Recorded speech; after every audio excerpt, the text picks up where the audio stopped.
to be with you again and to share with you the wisdom of the Akashic Records. Welcome to the next episode of this podcast. In this podcast, I'm sharing with you the answers that I have channeled from the Akashic Records, from the masters and teachers and the guardians of the records. I ask them questions that I receive from you, the listeners of this podcast, as well as questions that I received during my private sessions with people, and these are questions that I believe are interesting for everyone. That's why I'm very happy to share with you today's episode, which is about love and love relationships. If you'd like to learn more about the Akashic Records, feel free to check my website, joyrightcoaching.com. From there, you can find links to books about the Akashic Records, seminars where you can learn yourself to open your own Akashic Records, and you can also book a session with me so we can receive information for you directly from your personal Akashic Records. And now, let us start with the topic for today. The first question that I asked the masters and teachers is, how does the perfect love relationship look like? And here is the answer that they gave me. There are two aspects to your question. The first one is the human aspect. The second one is the divine aspect. The divine aspect has always been the same. We will touch on it later. The human understanding about how the perfect love relationship looks like is very fluid.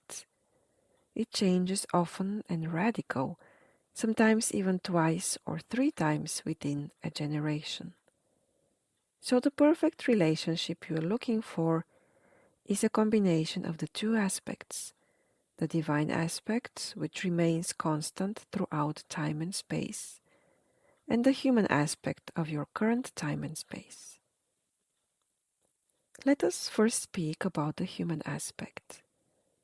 Some years ago, a good husband on your planet was a man who simply was able to support financially his family. And a good wife was a woman who could cook well, kept the house in order, ironed, and birthed many babies.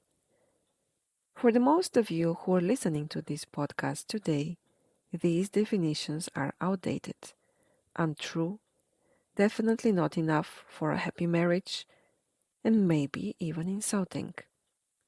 In other of your cultures on earth nowadays, a good husband, a good catch, is a man who is a good warrior, or a man with impeccable honor, or a man of royal blood. As many different cultures you have and had, that many societal expectations you have about how your romantic partner should be. Without that, a man who can use a Japanese sword and can milk a goat will be the most desirable bachelor in New York City nowadays. So you see, the qualities that are expected of you as a partner and the qualities you expect of your partner would have been very different if you were living at a different location on Earth, or same place but different century.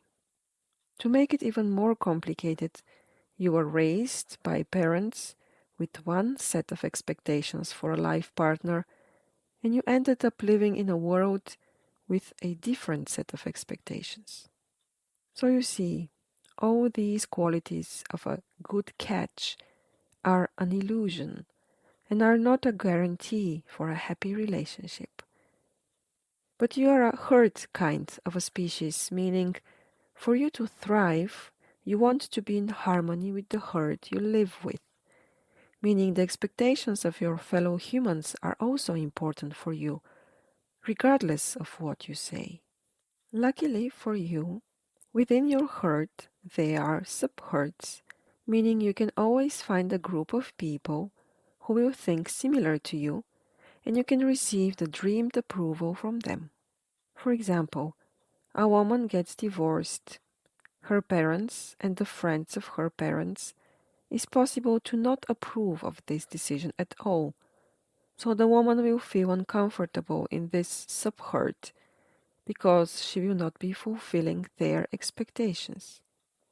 But she for sure has a few girlfriends who support her and tell her that she is worthy of happiness and should do whatever it takes to find true love. In this subhurt, the woman will feel accepted and will want to spend more time in this circle of friends.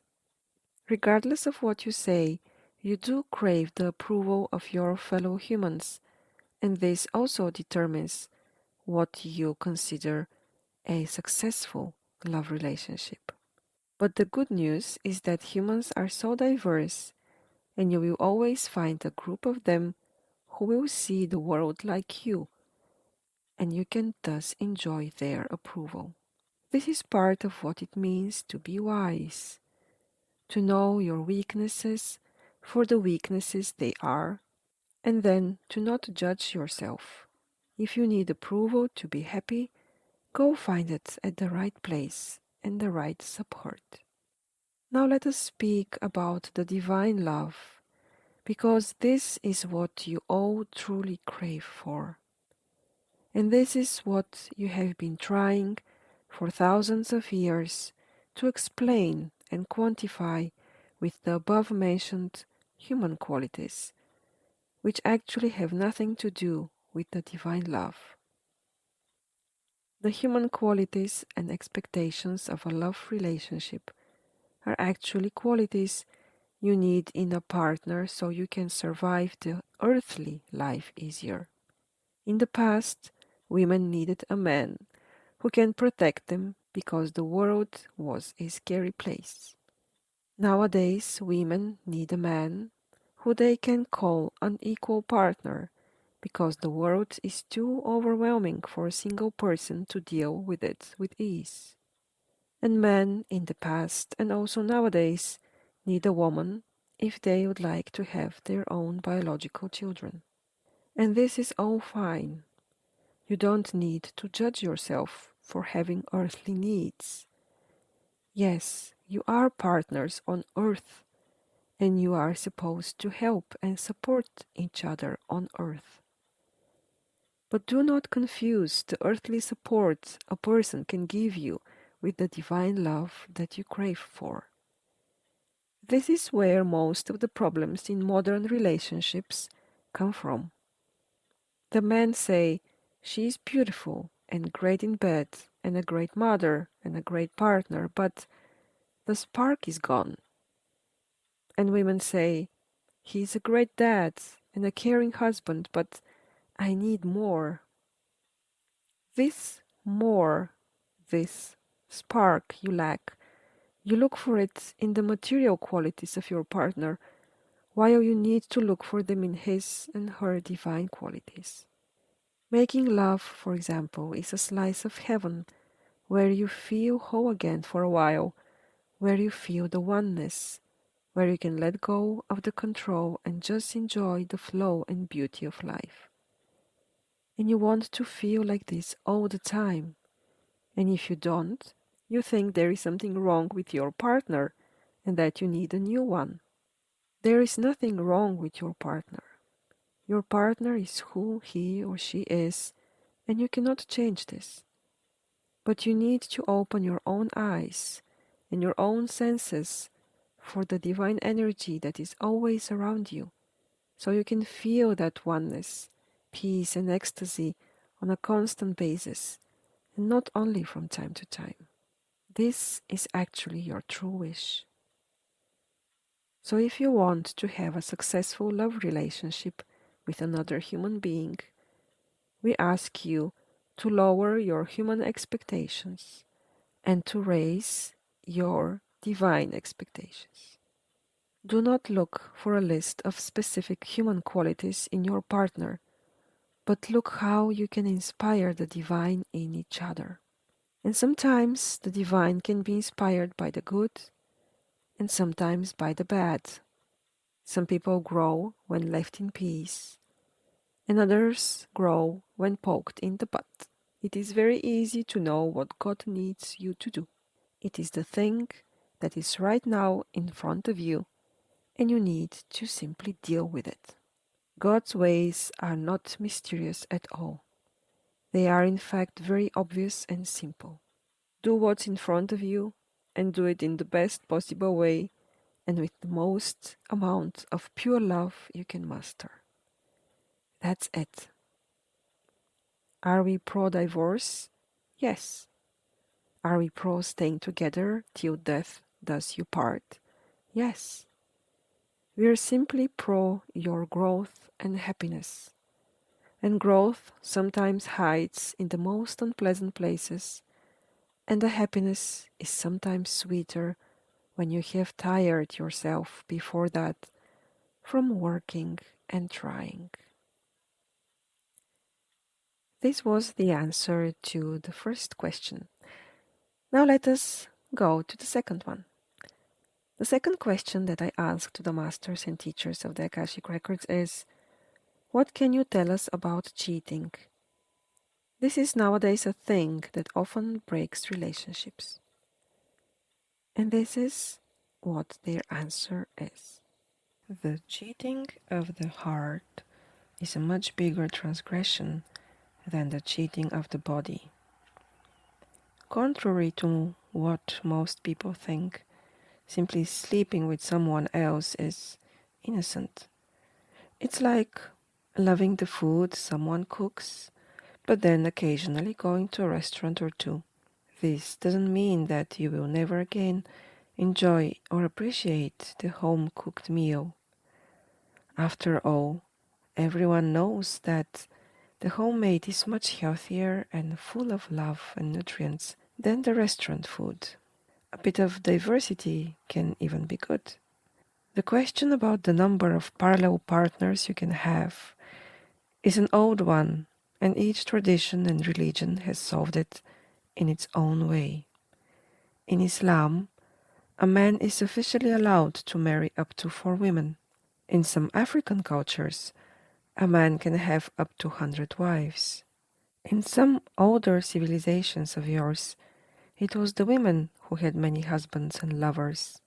The acts of the body are on their own not what insults you. This which hurts you and what causes the breakup of many of your modern relationships is, first, your illusion how things should be, and when this illusion shatters, you're shocked and shaken.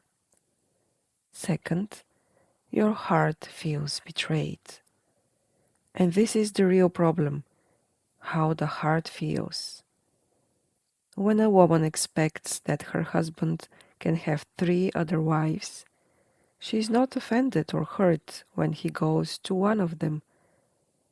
But when a woman thinks that her husband belongs only to her, and society says so too, then her ego feels betrayed. To your ego we can say, chill. Think about other cultures and see that everything is a point of view and society organization. There are even societies, not on your planet, where sexual pleasure is socially accepted in the open between any 2 individuals. But it is again the matters of the heart that matter. The crime of cheating, just as any other real crime, is the crime of hurting someone. You're not supposed to hurt another human being, including yourself. And when you do, you know you did something wrong, and other persons know it too. It is the hurt that counts, not the actual physical act. If you are someone who contemplates going astray from your current relationship, think twice before inflicting pain on your partner. If you are someone whose heart was hurt, try to let go and to heal your heart as best as you can. We cannot tell you which kind of society organization is the right one. There is not one right one, but we can tell you that hurting another one is not okay. This was the answer to this second question. I hope it was helpful and interesting for you. And let us now go to the third question. The third question is the following. Why are there so many single people? People who are divorced or who were never married? And here is the answer from the masters and teachers of the Akashic Records. Why do you think that there are many single people in the world? There are many more starving people than single people in the world. This should be of a bigger concern to you. But we are happy to answer your question, for love will feed the hungry too. Have you noticed that this is actually one of the modern illnesses of your modern Western society? In the rural, less developed areas on Earth, people have no problems finding a husband or a wife. Is it a good husband or a good wife? Usually it's definitely not perfect, but many of you are ready to settle for much less than perfect anyway. One of the reasons why it has become difficult to find a relationship or to stay in a relationship is the newly implanted expectations you have been told you should have.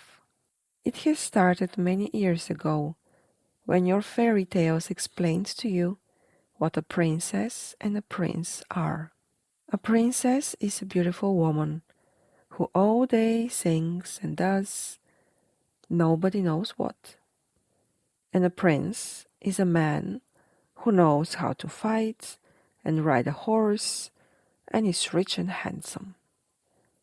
So basically, you have been trained since early childhood to look for external beauty and honestly, laziness. None of the fairy tales deal with what a prince or a princess do throughout the day.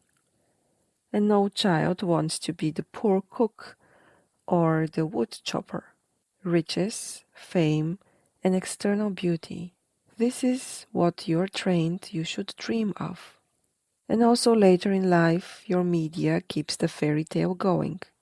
Beautiful royal families, beautiful Hollywood stars, all rich and beautiful, who don't need to work to feed themselves a lot. You keep on putting on pedestal riches, fame, external beauty, and laziness.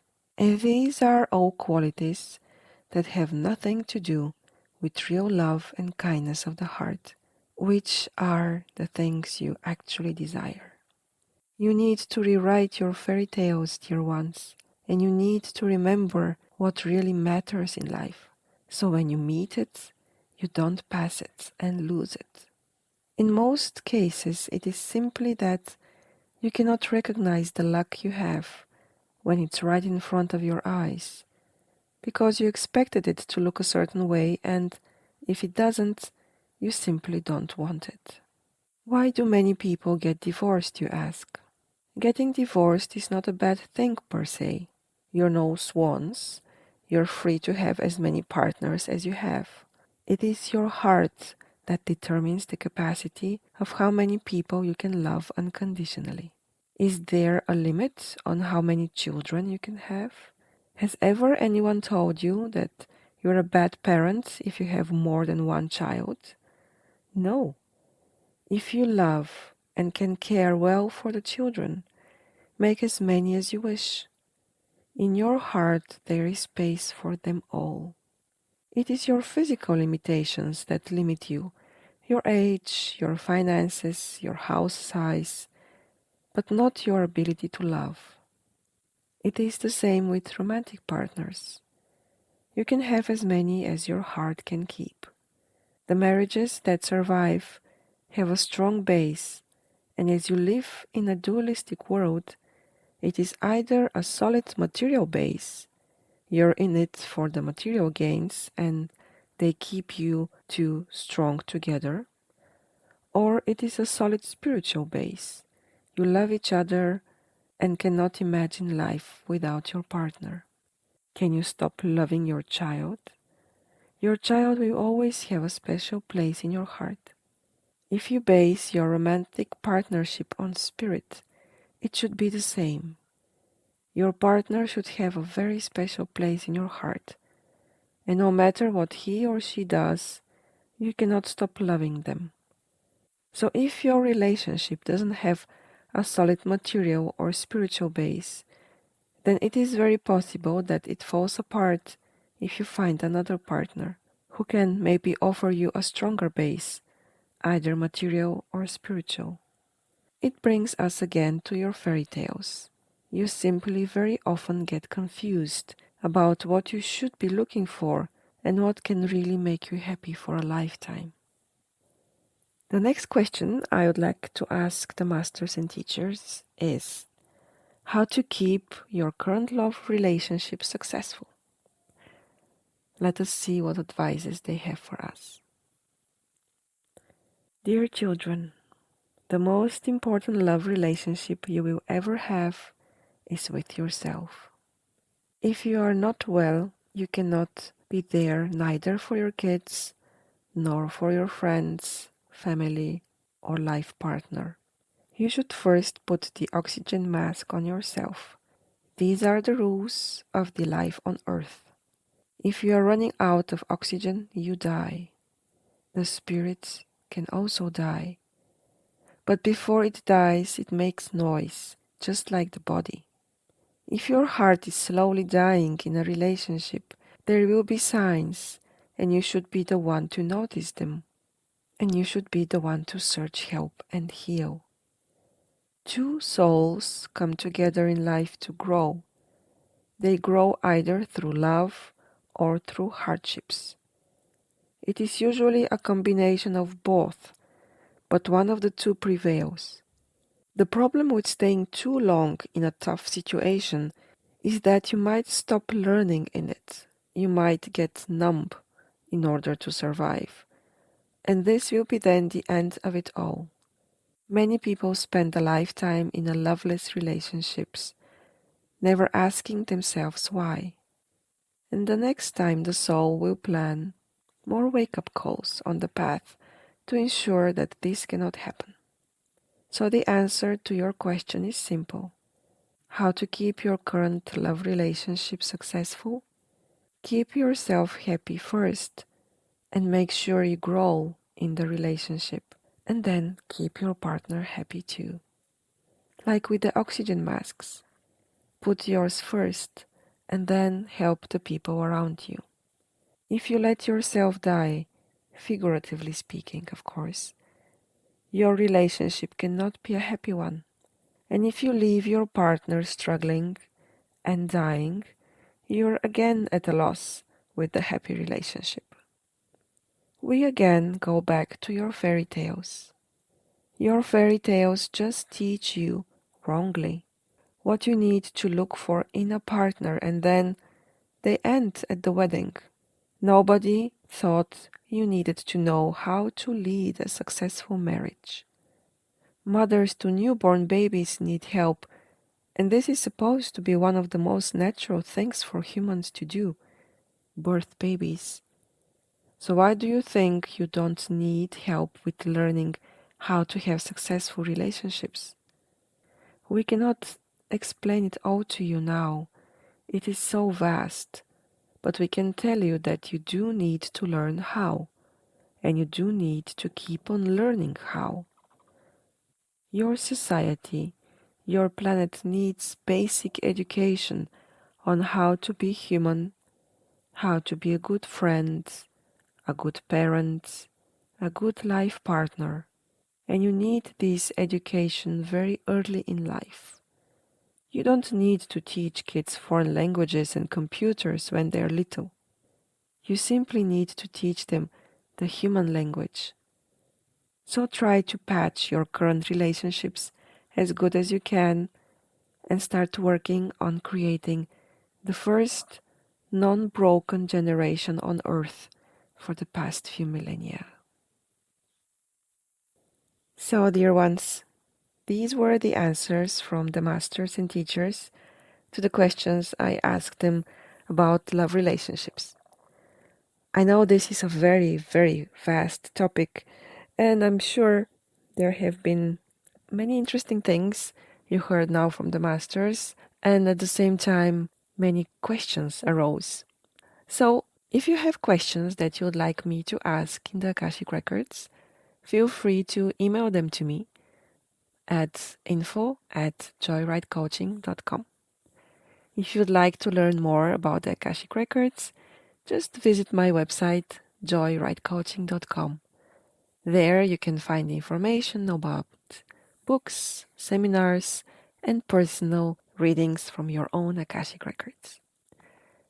With this, I leave you to enjoy your day and contemplate on the wisdom and the words of the masters and teachers of the Akashic Records. I love you, wish you all the best, and I'm looking forward to our next meeting in the next episode of this podcast.